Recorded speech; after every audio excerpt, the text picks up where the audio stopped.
नमस्कार दोस्तों, बिहार में स्टेट एग्जाम्स जो 12th और 10th का था, दोनों का परीक्षा संपन्न हो चुका है।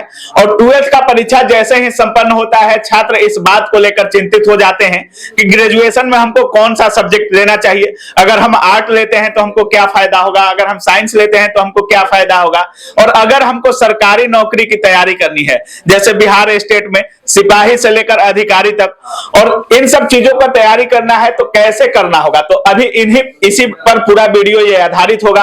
और अभी हमारे साथ बिहार के सबसे मशहूर शिक्षक और सबसे जाने माने, चूंकि सिपाही से लेकर अधिकारी तक बिहार का ऐसा कोई पद नहीं होगा जिसमें रहमान सर के छात्र कार्यरत नहीं होंगे और रहमान सर उसमें अपने छात्रों को शामिल नहीं करवाते होंगे।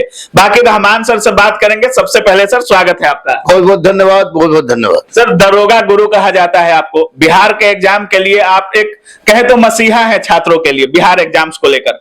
जैसे सर 12th का एग्जाम संपन्न हो चुका है और काफी सारे छात्र इस बात को लेकर परेशान हो जाते हैं कि हमको साइंस लेना है कि आर्ट लेना है। सबसे पहले सर, अगर हमें बिहार में सिपाही से अधिकारी तक का सफर तय करना है तो सब्जेक्ट कॉम्बिनेशन क्या होना चाहिए ग्रेजुएशन के लिए? देखिए, एक बात मैं स्पष्ट बता दूं कि आपने बहुत ही महत्वपूर्ण मुद्दा उठाया। बहुत सारे चैनल आए लेकिन ये मुद्दा कोई नहीं उठाया था कि इंटर के बाद क्या।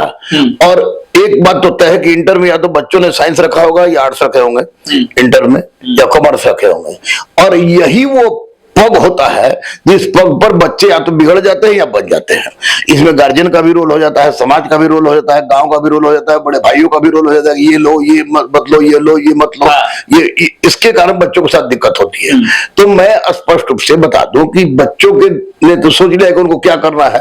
अगर बच्चा कंपटीशन देना चाहता है, सिपाही हो, दरोगा हो, बीपीएससी हो, या इसी तरह का बिहार एसएससी हो, यूपीएससी हो, इस तरह कोई परीक्षा देना चाहता है, तो मैं तो यही कहूंगा कि जो आईएससी किए हैं वो या जो इंटर किए हैं वो किसी परिस्थिति में अब बीएससी मत करेंगे। बीएससी करेंगे तो उनको दिक्कत होगी, क्योंकि आईएएस जो लोगों ने कर रखा है और आईए पास कर लिया है। तो अब उनको मैं कहूंगा कि एक पेपर हिस्ट्री, ज्योग्राफी और पॉलिटिकल साइंस, ये 3 पेपर अगर ये रख लेते हैं तो हिस्ट्री, ज्योग्राफी, पॉलिटिकल साइंस मिला के 70% मसला किसी भी परीक्षा के जीएस एग्जाम के लिए बहुत महत्वपूर्ण भूमिका निभाता है। बिहार एग्जाम्स के लिए, बिहार एग्जाम्स के लिए, और यहाँ यूं कहिए तो यूपीएससी के लिए भी, हिस्ट्री, पॉलिटी और ज्योग्राफी का बहुत बड़ा रोल हो जाता है। तो ये हिस्ट्री, पॉलिटिकल साइंस, ज्योग्राफी रखे, एडवांस हिस्ट्री भी रख सकते हैं, ज्योग्राफी रख सकते हैं, पॉलिटिकल साइंस भी रख सकते हैं। लेकिन और अब सब्सिडी में बाकी 2 पेपर रखे, उसके बाद हिंदी इंग्लिश तो पढ़ना ही है। अगर ऐसा ये करते हैं तो सिपाही हो, दरोगा हो, बीपीएससी हो, बीएसएससी हो, या जो भी परीक्षा कंपटीशन के माध्यम से निकलने वाला है उसमें वो निश्चित रूप से वो पास करेंगे। उसकी मैं गारंटी लेता हूं, अगर करंट को एक देखते रहे, इसको पढ़ते रहे तो। सर, 4 सब्जेक्ट की भूमिका जो होती है जनरल कंपटीशन में सबसे ज्यादा होती है, वो मैथ, रीजनिंग, जीके, जीएस और इंग्लिश। सर, इन 4 सब्जेक्ट की भूमिका काफी होती है। जिनका साइंस बैकग्राउंड होगा, जो आईएससी किए होंगे, इंटर में साइंस लिए होंगे, उनके लिए क्या चीजें आसान हो जाती हैं जनरल कंपटीशन में? नहीं, देखिए, ये पढ़ने को बड़े वाले बच्चों को डिपेंड करता है। साइंस लेके भी बच्चा किसी तरह पास कर जाता है और साइंस लेके पढ़ के पास कर जाता है। मैंने आर्ट्स वाले लड़कों को मैथ बहुत बढ़िया देखा है।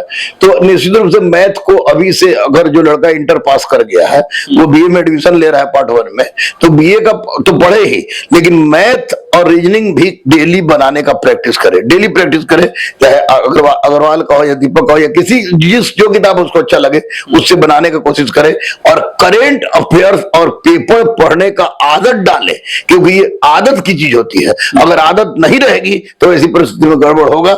इसलिए इसको आदत अगर डालता है तो निश्चित रूप से इसके लिए फायदेमंद होगा। सर, आप आर्ट की बात कर रहे हैं, जो हिस्ट्री, ज्योग्राफी और पॉलिटिकल साइंस की बात कर रहे हैं सर आप, लेकिन अभी 68वीं बीपीएससी का रिजल्ट आया था सर, और उसमें हमने टॉपर्स का इंटरव्यू भी, काफी सारे टॉपर्स का इंटरव्यू किया था।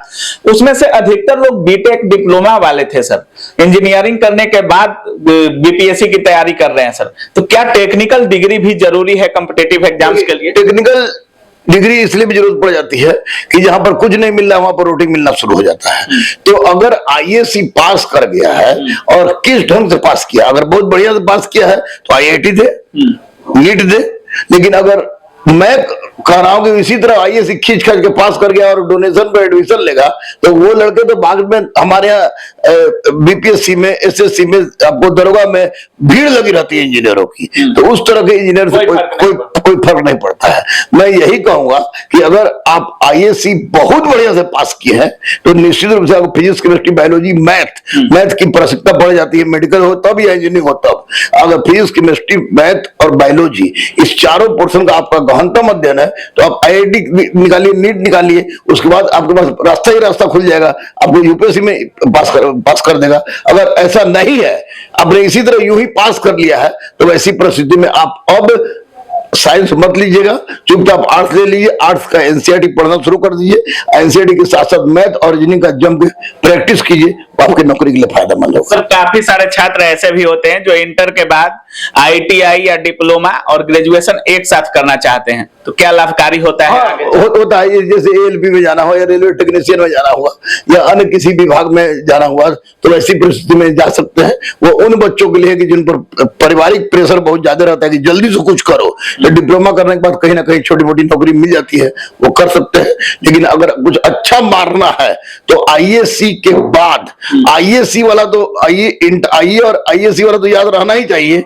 ग्रेजुएशन में भी जबरदस्त ढंग से तैयारी करना चाहिए और साथ साथ आपको मैथ, रीजनिंग पर ध्यान देना होगा और पेपर पढ़ने का आदत डालना होगा, करंट पढ़ने का आदत डालना होगा और ये सोच लेना होगा कि 3 साल आपके पास है, पार्ट 1, पार्ट 2, पार्ट 3, यानी 3 साल खत्म होते होते आप किसी भी एग्जाम को क्रैक करने की स्थिति में आ जाए। बिल्कुल सर, बिहार का एग्जाम जितना भी होता है, चाहे वो सिपाही के छात्र हो या दरोगा के छात्र हो या बीपीएससी के छात्र हो, आप पर काफी ज्यादा भरोसा भी करते हैं सर छात्र। सर अगर आपके पास इंटर करने के बाद कोई फ्रेश बच्चा आता है, उसके पास 3 साल पर्याप्त समय रहता है, तो क्या बीपीएससी हो गया या दरोगा हो गया, जो ग्रेजुएट पर जो वैकेंसी है सर, उनके लिए आप पर्याप्त हैं?